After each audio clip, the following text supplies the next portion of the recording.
Loin des studios et scènes musicales, le groupe Zouglou Yodé et Siro met le pied à l'étrier pour la restauration du couvert forestier ivoirien qui diminue d'année en année. Ils sont accompagnés dans cet élan éco-citoyen par ces jeunes et personnalités publiques. Ce planting d'arbres ici à Audouin, dans la commune de Jacquesville, marque le lancement de la caravane nationale de reboisement populaire 2023. En tant que déjà citoyenne, c'est important pour moi de préserver la nature. Voilà, et nous constatons que maintenant, la Côte d'Ivoire a juste 2 millions d'hectares de forêt qui étaient au départ à 16 millions. Pour cette caravane de reboisement, la Fondation Yodé et Siro et son partenaire la Sodefort se sont fixés pour objectif de reboiser au moins 300 hectares de forêt contre 185 hectares l'année dernière. Aujourd'hui, l'histoire de la forêt n'est pas une histoire des Sodefort, des ministères des eaux et forêts ou de l'environnement, c'est une histoire de tous. Chacun doit avoir une attitude éco-citoyenne pour pouvoir préserver notre couvert forestier. Il est important de léguer ces valeurs-là aux jeunes aussi pour qu'ils gardent ces valeurs. Nous espérons que du fait de l'organisation de la caravane, eh bien en fait c'est toute la population qui va décider de planter au moins un arbre et de l'entretenir pour qu'avant même 2030, en fait, nous ayons atteint 6 500 000 hectares. L'édition 2023 de la caravane nationale de reboisement populaire bénéficie du parrainage de la première dame Dominique Ouattara. Cette campagne va durer un mois et sillonnera plusieurs villes de l'intérieur du pays.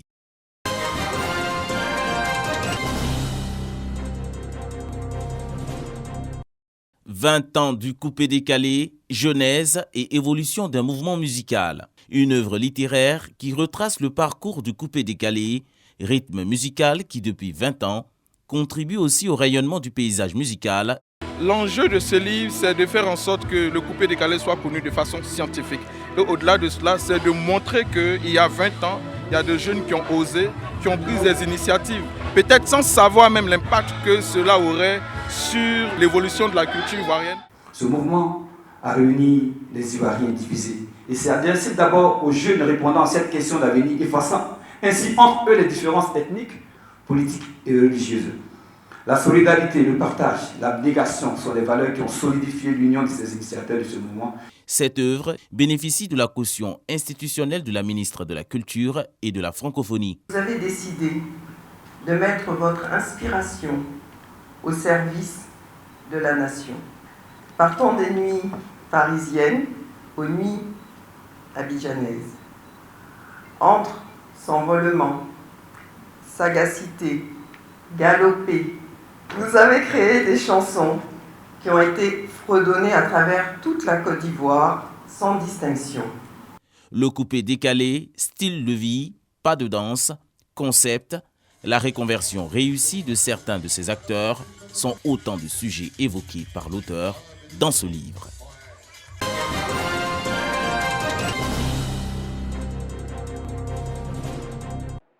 Messe d'action de grâce du Père Luc Kwame Diato à la paroisse catholique Saint-Joseph Époux de Taoudi. Les fidèles chrétiens catholiques de la région du Gontougo sont venus massivement pour apporter leur soutien à un des leurs et aussi pour dire merci à Dieu pour ses bienfaits. Le Père célébrant s'est donc réjoui de cette forte mobilisation de ses parents, amis, connaissances et collègues autour de cette cérémonie religieuse. Nous demandons la grâce au Seigneur de nous aider à pouvoir conduire sa mission comme lui-même. Il a pu satisfaire, il a pu aider ceux qui venaient à lui. La marraine de cette cérémonie, la ministre Anne Désirée Ouloto, représentée par le député d'Etanda Kwanda Inous, a félicité le Père Luc Kwame et a demandé que des prières soient faites pour le président de la République et son gouvernement, ainsi que pour la Côte d'Ivoire. Ces autorités nous ont chargé d'un message ce matin, celui de demander de fortes prières et bénédictions pour la paix en Côte d'Ivoire. Appréciant à sa juste valeur le soutien, l'évêque du diocèse de Bondoukou a salué la ministre Anne Désirée Ouloto et le ministre d'État Kobina Kwasi Adjoumani. Nous leur disons merci, que le Seigneur, le dispensateur de tous les biens, la source de toute bénédiction, en retour leur accorde beaucoup de grâce et beaucoup de bénédictions et soutiennent aussi leur vie chrétienne. 5e prêtre de Taoudi, le Père Luc Kwame Diato a été ordonné prêtre le 22 juillet 2022 à la cathédrale Saint-Odile de Bondoukou. Il est en service à la paroisse catholique Sainte Trinité de Koutouba dans la région du Bounkani.